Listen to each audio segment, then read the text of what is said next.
அண்மை செய்தி. தமிழகத்தில் நீலகிரி, கோவை, திருப்பூர், திண்டுக்கல், தேனி உட்பட 15 மாவட்டங்களில் இன்று கனமழைக்கு வாய்ப்பிருப்பதாக வானிலை ஆய்வு மையம் தெரிவித்திருக்கிறது. இதை பற்றின மேலும் விவரங்களை செய்தியாளர் மாணிக்கம் வழங்க கேட்கலாம். மாணிக்கம், வணக்கம். விவரங்கள் என்ன, பகிரலாம்? தமிழ்நாட்டில் தென்மேற்கு பருவமழை உள் மாவட்டங்கள்ல தீவிரமாக இருப்பதா வானிலை ஆய்வு தெரிவித்திருந்தது. இதன் காரணமாக பரவலாக மழைக்கான வாய்ப்பு ஏற்பட்டு வந்த சூழல்ல இன்றைய தினம் கனமழைக்கான வாய்ப்பு இருக்கக்கூடிய மாவட்டங்களுடைய விவரங்களை வானிலை ஆய்வு வெளியிட்டிருக்கிறாங்க.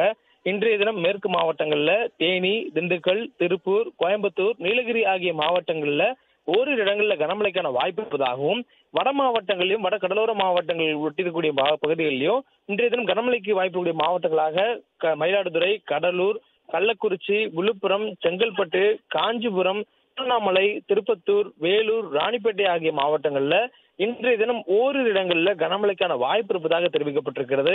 மற்ற வட மாவட்டங்கள்ல ஓரிரு இடங்கள்ல லேசான முதல் மிதமான அளவிலான மழை பெய்யக்கூடிய வாய்ப்பு இருப்பதாகவும் வானிலை ஆய்வு தெரிவிச்சிருக்கிறாங்க. மேலும் நாளை தினம் தமிழ்நாட்டில் மேற்கு உள் மாவட்டங்கள் மற்றும் வடமேற்கு மாவட்டங்கள்ல கனமழைக்கான வாய்ப்பு இருப்பதாகவும் தெரிவிக்கப்பட்டிருக்கிறது.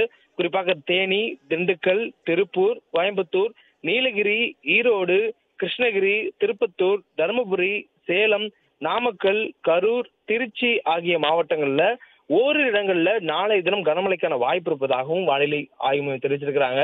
நமக்கு இன்று வரக்கூடிய 48 மணி நேரத்திற்கு கனமழைக்கான வாய்ப்பு இருப்பதாகவும், அதற்கு பிறகாக காற்றின் போக்கு மற்றும் பருவமழையினுடைய தீவிரத்தன்மையை பொறுத்து கனமழைக்கான வாய்ப்பு மாறுபடலாம் என்ற ஒரு அறிவிப்பும் கொடுக்கப்பட்டிருக்கிறது. சென்னையை பொறுத்தவரையிலும் அடுத்த 48 மணி நேரத்திற்கு வானம் ஓரளவு மேகமூட்டத்துடன் காணப்படும் எனவும், நகரின் ஒரு சில பகுதிகளில் இடிமுடன் கூடிய லேசான மழை பெய்யக்கூடிய வாய்ப்பு இருப்பதாகவும் வானிலை ஆய்வு தெரிவிச்சிருக்கிறாங்க. மேலும் கடந்த 24 மணி நேரத்தில் தமிழகத்தில் அதிகபட்சமா கிருஷ்ணகிரி மாவட்டம் நெடுங்கால் பகுதிகளில் 13 சென்டிமீட்டர் அளவில் மிக கனமழையானது பதிவாகி இருக்கிறது. அதே கிருஷ்ணகிரி மாவட்டம் பையூர்ல 11 சென்டிமீட்டர் அளவிலையும் கனமழை பதிவாகி இருக்கிறது. பல்வேறு மாவட்டங்களில் கடந்த 24 மணி நேரத்தில் கனமழையானது பதிவாகி இருக்கிறது. திருப்பத்தூர் மாவட்டம், காஞ்சிபுரம், திருச்சி, கிருஷ்ணகிரி, திருவள்ளூர் உள்ளிட்ட மாவட்டங்களிலும் கனமழையானது பதிவாகி இருப்பதா வானிலை ஆய்வு மையத்துடைய அறிவிப்பில் தெரிவிக்கப்பட்டிருக்கிறது. வெப்பநிலை பொறுத்தவரையிலும் இந்த காலகட்டத்திற்கு ஏற்ற இயல்பான வெப்பநிலையை ஒட்டி அதிகபட்ச வெப்பநிலை இருப்பதற்கான வாய்ப்பு அதிக அளவு இருப்பதாகவும் வானிலை ஆய்வு தெரிவிச்சிருக்கிறாங்க.